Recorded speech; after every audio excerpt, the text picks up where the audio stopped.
Hi there. Welcome back to the Lisa Nichols Show, where you and I have a dialogue, not a monologue. I'm not just talking to you.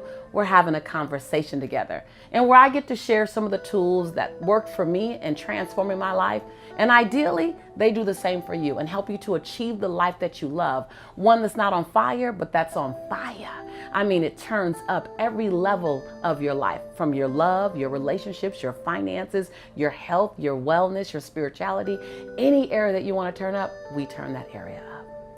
You know, relationships are beautiful, they're bountiful, they're fulfilling, they're challenging, they're difficult, they're hairy, they're scary. They cover the full gamut.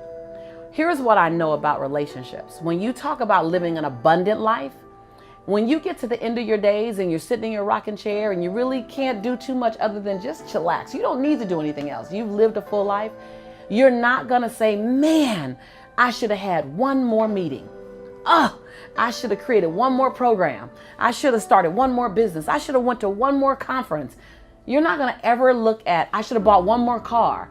I should have bought a bigger house. You'll never look at your possessions, your work, or your finances. The thing that you're going to, I believe, spend the majority of your time in your final days, when there's nothing else for you to do other than just kind of relax, you're going to look at the quality of your relationships. You're going to say, I should have said I love you more often. I should have put up healthy boundaries.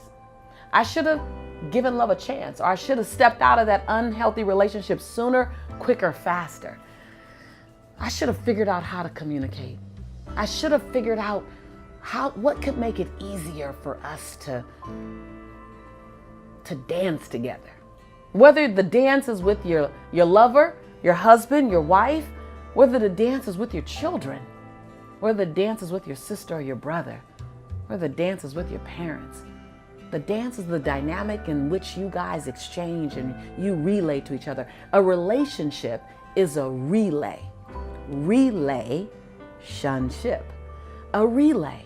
And so when it's not working, it's a co-creation of something that's not working. I know it looks like it's just them, that they are absolutely crazy, bunkers, but it's not.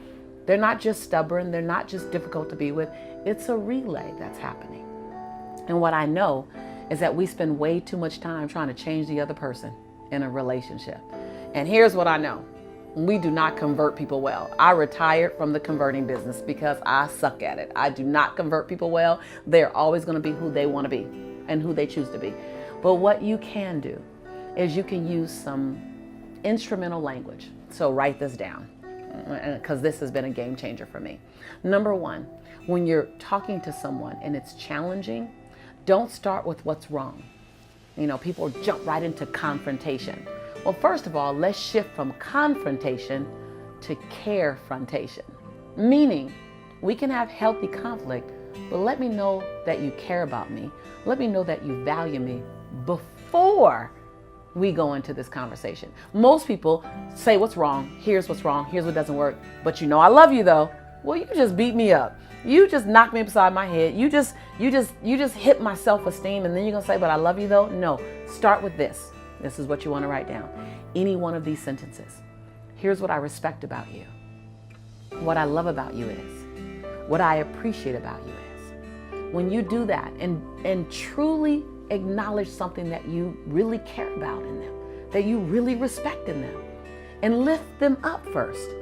And then don't do but. No buts. Just simply say, here's what I appreciate about you, and here's where I need your support.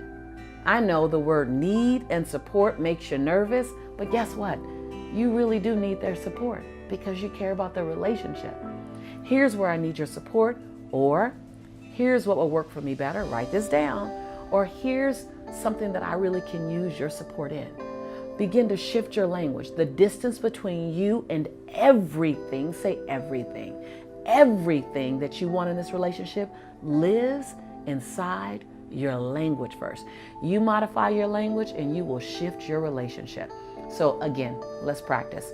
So the first sentence you say inside of a carefrontational conversation, carefrontational conversation is what I appreciate about you, what I respect about you, what I love about you, or what I admire about you. Start with those things first.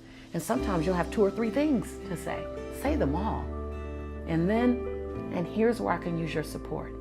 Or here's what would work for me better. Here's what I need your help on. Here's where I need us to focus. No buts.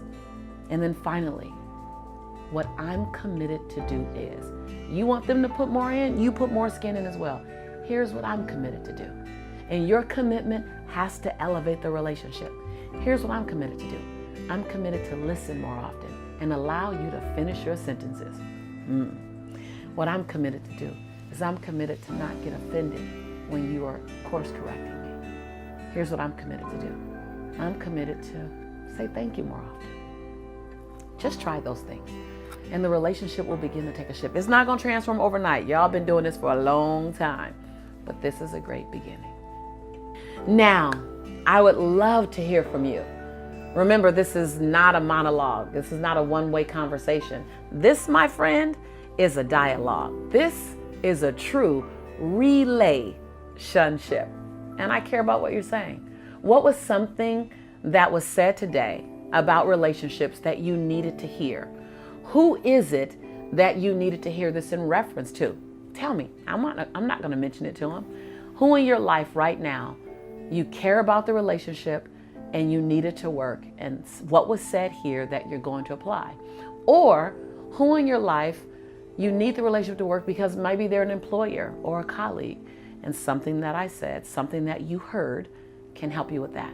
I want to know how this is applicable in your life today. How are you going to do it? Leave me a comment below. I'm going to read them. I want to hear what you have to say, and I'll be replying to a number of them. Be sure to share. Share this with the people in your life that need to hear about it. They're going through relationships and they want to make them work. And you just found some content, some insight that can help them make it work. Subscribe. I want you to be in a relationship with me on an ongoing long-term basis. And look out for more, hopefully amazing content that brings value to you in your life and in your family's life. I'm your sister in prosperity and in possibility. And I will always say this because it's true. I believe in you and I love you. I'll see you next time. Bye-bye.